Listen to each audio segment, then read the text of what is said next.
Hello, everyone. Welcome back to DNQ. I know what you're thinking. Where's the other guy? Tom's away on holiday, and I said to him that I would hop on and do a video just by myself, which I think is the first time I've done this, to chat through the COSAFA Cup, what's happened so far, what's to come, and thoughts on the competition so far. Tom did a video, a little bit of a all you need to know on the tournament. I think last week, sort of giving a little bit of insight. What's the format? Who's involved? How does it all kind of play out? And now that we are 5 or 6 days into the tournament, we've had some fixtures, we've got some groups that are already at the stage of, there's the final fixture, so it's at kind of that decision point. I thought this was a good little time to sort of stop for breath, pause for breath, review what's happened so far, and chat through some of it. So we started the COSAFA Cup on Tuesday, the 5th of July, and the opening fixtures were the Seychelles that took on Botswana, and Angola took on Comoros.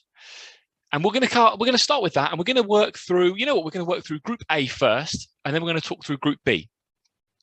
Group A has already at the point of decision time. We've had each team's played each team twice. They only play a maximum of 3 group games, and it's only the top team in each group that goes through into the quarterfinals. And after 2 games, it is neck and neck with Angola and Botswana.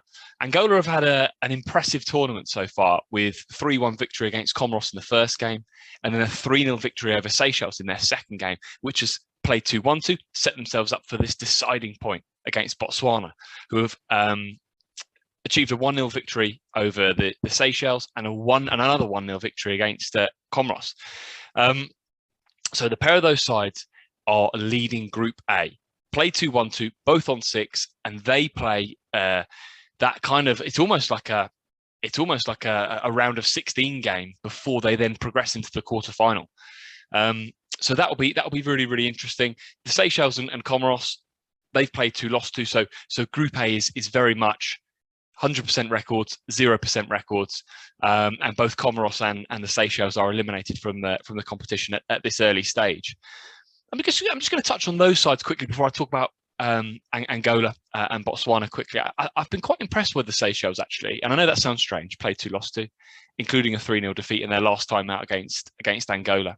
But the Seychelles are ranked 195th in the world. They're one of the lowest ranked teams in Africa, let alone this tournament, and I think they've done pretty well. A 1-0 defeat to Botswana in the first game is not a bad result by any means, and a 3-0 defeat to an impressive Angola, I don't think that's too bad. I think the keeper for Seychelles has performed well. A couple of sloppy saves in the last game against Angola, but I feel like as a defensive unit, as we saw in the Mahinda Rajapaksa when they played that last year, they do have a defensive solidity about them. They do lack a little bit going forward, but the way that Mele controls that back four, I've been impressed with again this tournament, actually. He is a very, very good central defender, and if you can sort of pillar your defence around him, they're a resolute outfit. So, look, they're going to come bottom of the group. I don't think they've done so bad. It'll be interesting to see how they get on in their last game of the group against Comoros. Comoros played 2, lost 2, as we've already said, and they've been disappointing, I guess. Last year in AFCON, they did particularly well, got through to the round of 16, I believe. They went down 3-1 to Angola.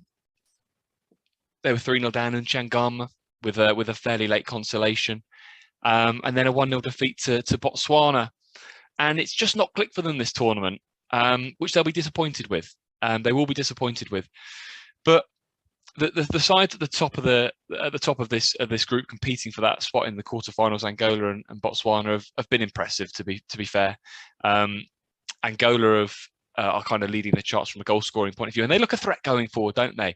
Lepea, Higuinho, Julinho, they are. I've been impressed with them. I didn't think they had the kind of intricacy that they have actually shown in this tournament when they move from sort of defensive phases into attacking phases. So I've been really, really impressed.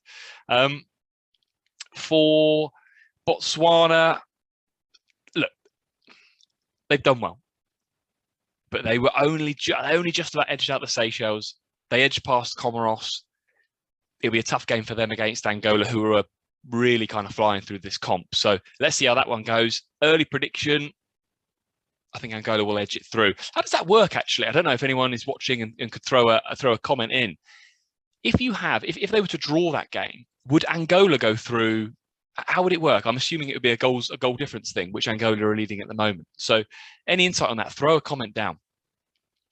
Before we get into Group B and where that currently sits, if you've made it this far, hit a like on this video. It really, really helps us out. We're only a small channel, and any sort of likes, subscriptions, comments helps us out. We're trying to build a little bit of a community of lovers of international football and Minnow Nation. So yeah, drop us a like. So Group B. Now, Group B is not yet at the stage of Group A. We are currently, so as I speak to you now, Malawi are playing Eswatini, and that game is half an hour in, currently 0-0. So where I'm kind of reporting or kind of speaking about Group B is there's only been one match day. So Eswatini have played Mauritius, Lesotho have played Malawi. Now, today, Malawi are currently, as I've said, they're playing Eswatini, still 0-0, and Lesotho later will play Mauritius. And this will, of course, frame and shape this group going into that last match day. But Eswatini have impressed me again. Now, we watched them in AFCON qualification taking apart. You know what? I think it's fair to say they really put Somalia to the sword, beating them 5-1 on aggregate. I think they beat them 3-0 in the first leg, and I was so impressed with the way they attack, the pace and precision. And they've done that again in the first game against Mauritius. Now, the game was close actually up until sort of the latter bit of the second half, but Mamba for Eswatini is a constant threat. Rocket of a goal for the second for Eswatini in that game, and Indonesia third. I'm sorry about if the pronunciation is not quite there. His finish for the third was nice as well. There's been some cracking goals actually. If you've got 5-10 minutes, YouTube COSAFA Cup and look through some of the highlights. Some really, really good strikes. And Eswatini will be eyeing up that Malawi game. 0-0 at the moment. Can they get the 3 points there and set themselves up for a final day opportunity to get into the quarterfinals? Tom's a big fan of Eswatini at the moment. He's sort of anticipating big things from them. So we will see. Good result for them in the first game. Lesotho edging out Malawi as well. I have to say, I was slightly surprised by that. Now, Malawi are a good side. Lesotho are a solid outfit. I actually thought Malawi would edge that one out. A Makateng goal in the second half for Lesotho, securing the win. And, well, it was 2-0, wasn't it? And Malawi scored a late consolation. But that's a good result for Lesotho. That's a really, really good result for Lesotho. And if they can go into the Mauritius game and get the victory there, that sets up that final day decider against Eswatini. And Mauritius will be kind of licking their wounds a little bit after that first day defeat. So Lesotho are in a good spot. I will say that Malawi-Lesotho game, whilst it was 2-0 until late, and you could sort of perhaps call it a consolation, as I actually did, Malawi were really in that game. They really, really were in that game. And there's been a few instances, actually, of that in this tournament so far, where maybe some of the results flatter a little bit. Some of the higher scoring ones. But Lesotho, great victory. Kind of just a quick prediction from us on how I see that one going. I think Eswatini Malawi that'll be a draw this afternoon. And I think Lesotho will beat Mauritius. I think that'll be a draw as well. There you go. I've just changed my mind there on air. I think it would be close. I think Mauritius. I think it'll be a draw. So technically, you could then, in theory, go into the last game of the groups with everyone potentially still able to progress, which would be really, really exciting. So we will see. We're enjoying it so far. Great goals, good tempo, and quite a good quality actually. Which I've been not surprised at, but I've been impressed by. So we will continue to keep our finger on the pulse of this tournament and monitor how it's going. Really enjoying it so far. We've got the quarters and semis and final when Tom is back, so we'll do more.